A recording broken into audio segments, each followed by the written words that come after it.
S story teller channel में आप सभी का स्वागत है। और अभी आप सुन रहे हैं मुझे यानी सर्वेश को, और मैं लेकर आया हूँ भूत की कहानी का 15वां भाग। तो आइए सुनते हैं इस कहानी में इस कहानी के 15वें भाग में क्या होता है। वे लोग बस स्टॉप की ओर जा रहे थे। राजू और जिगर आज बहुत गुस्से में थे। अभी तक वो ढलान भी नहीं आया था जो उन लोगों को आंटी ने बताया था। अब रात हो चुकी थी। रात के 9 बजने वाले थे। अनुभव बोला, यार मुझे लगता है कि अभी बस स्टॉप बहुत दूर है। हमें किसी से पूछना चाहिए। अगर अभी ज़्यादा दूर हो तो हमें कहीं रुक जाना चाहिए। राजेश बोला, यार इधर तो कोई भी नहीं दिख रहा है जिससे हम पूछ सके, और अब तो बहुत रात भी होने वाली है। हमें किसी घर में जाकर एक दिन के लिए रुक जाना चाहिए। सुबह हम लोग बस स्टॉप चले जाएंगे। सभी राजेश की बात से सहमत थे। वे लोग आगे जा ही रहे थे कि तभी उन्हें एक बड़ी सी हवेली दिखी। हवेली के बाहर एक बूढ़ा व्यक्ति कुर्सी पर बैठा था। उसकी उम्र कुछ 60-61 साल की लग रही थी। बाल पक चुके थे। राजू और उसके दोस्तों को देखकर वो कुर्सी से उतरा और बोला, कहो बच्चों, मैं तुम्हारी क्या सहायता कर सकता हूँ? अगर मैं तुम्हारी कुछ सेवा करूँगा तो मुझे बहुत खुशी होगी। राजू आगे बढ़ा और बोला, हेलो अंकल जी। अंकल जी, हमें बस स्टॉप जाना है और अब बहुत रात हो चुकी है। सो हमें क्या यहाँ पर आप एक दिन के लिए रुकने को दे सकते हैं? हम सुबह होते ही चले जाएंगे। अंकल सिगरेट जलाते हुए बोले, तुम लोग यहाँ पर रुक सकते हो। राजू बोला, धन्यवाद अंकल जी। अच्छा ये बताइए, आप यहीं रहते हैं क्या? अंकल बोले, हाँ बेटे, मैं यहीं रहता हूँ। ये पूरी हवेली मेरी है। अच्छा तुम लोग अंदर चलो, मैं तुम्हें तुम्हारा कमरा दिखा देता हूँ। राजू बोला, चलिए अंकल।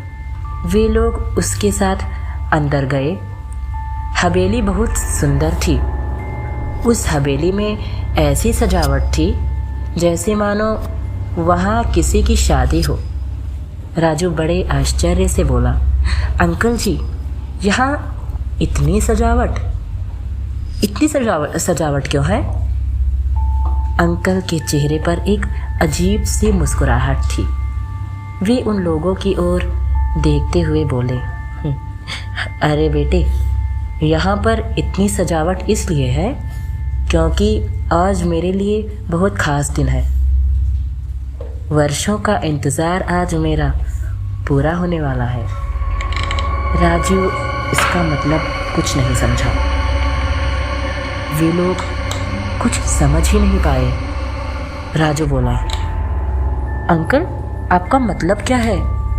अंकल बोले, अरे वो क्या है ना, हमारे यहाँ रोज रात को एक मेला लगता है। उसी मेले में आज कुछ खास होने वाला है। मैंने यहाँ पर इसीलिए सजावट की है। राजू बोला, अंकल आप यहाँ पर अकेले ही रहते हैं?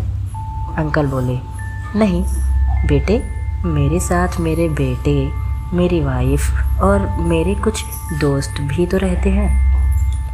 राजेश बोला, पर हमें तो यहाँ पर कोई नहीं दिख रहा है। अंकल बोले, हाँ वो लोग अभी कहीं गए हुए हैं, अभी थोड़ी देर बाद आ जाएंगे। अच्छा चलो, मैं तुम लोगों को तुम्हारा कमरा दिखा देता हूँ। उन्हें लेकर अंकल एक कमरे में गए। कमरे में बहुत अंधेरा था। उन लोगों को बेड पर बैठाते हुए बोले, तुम लोग यहाँ आराम से सो जाना। बाहर चाहे जितना भी शोर हो, पर तुम लोग दरवाज़ा खोलकर बाहर मत निकलना। राजू बोला, अच्छा अंकल, एक मिनट, पहले मैं लाइट जला दूँ, फिर बात करते हैं। बहुत अंधेरा है ना। एक मिनट, राजू कहकर जैसे ही उठा,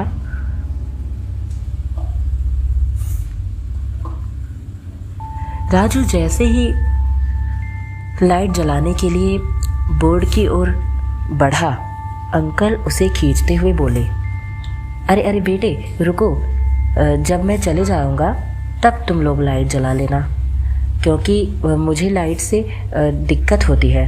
अच्छा अच्छा, मैं अब चलता हूँ, ओके, तुम लोग दरवाज़ा बंद कर लो और अपना ख्याल रखना, कहकर अंकल चले गए और राजू ने दरवाज़ा बंद कर लिया। यहाँ पर मेरा 16वां भाग समाप्त होता है। इंतज़ार कीजिए, यहाँ पर मेरा 15वां भाग समाप्त होता है।